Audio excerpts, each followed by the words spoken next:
Greetings and salutations. This is Eric Schroeder, Masonry Heater Builder, EricSchroederStoves.com. Today I'm going to talk about ovens, the wood-fired bake ovens that we incorporate into our masonry heaters. Stick around.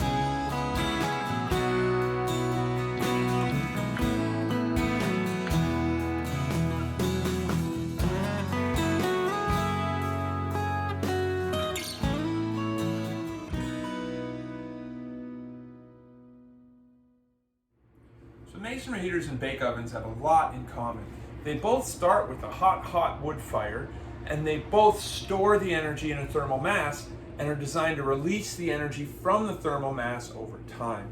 The difference is that a dedicated bake oven is designed to release that thermal energy back into its center to cook your food at 300 to 800 degrees, whereas the masonry heater is designed to let that heat slowly out of the masonry heater to maintain a surface temperature of 130 to 160 degrees Fahrenheit, so it's nice and warm and cozy in your house.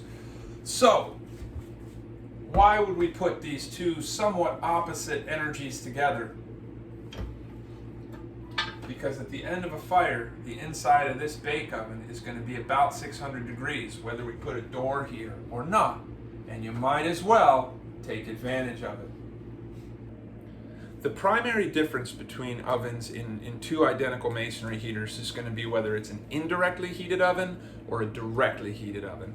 A directly heated oven is heated with gases from the fire going through the oven from the inside and then out to the rest of the heat exchange network. This produces a higher temperature, but it also produces an oven that's likely to have ash build up and may have a little soot in it and so forth. So before you use it, you have to clean it out.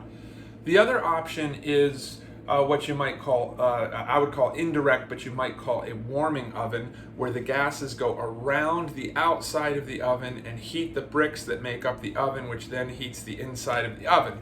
You can tell just from me talking about that, the indirectly fired oven is going to not be as hot as a directly fired oven.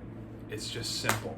So in my opinion, a directly fired oven is more functional, but it's not everybody's cup of tea. You want to take a look? Let's take a look.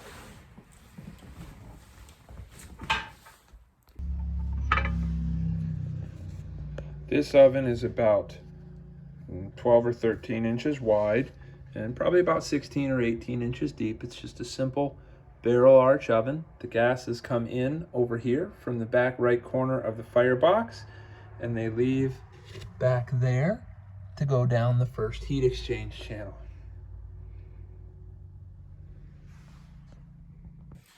Now the scope of this oven is going to be a family-sized scope. It's going to be a home-scale scope.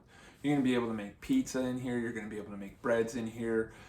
You're going to be able to do like crock pots and reheat casseroles and things like that in this oven. What you're not going to be able to do in a typical masonry heater oven is going to be production scale baking.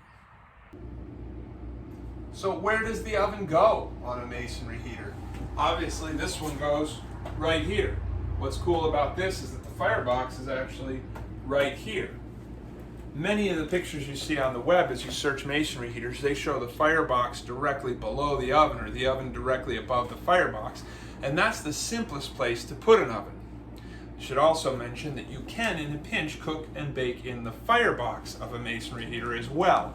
It's not got the oven shape to it so much, but it's still a bunch of really hot bricks radiating heat up against your food for a little while after the fire goes out, so you can always do that in a pinch.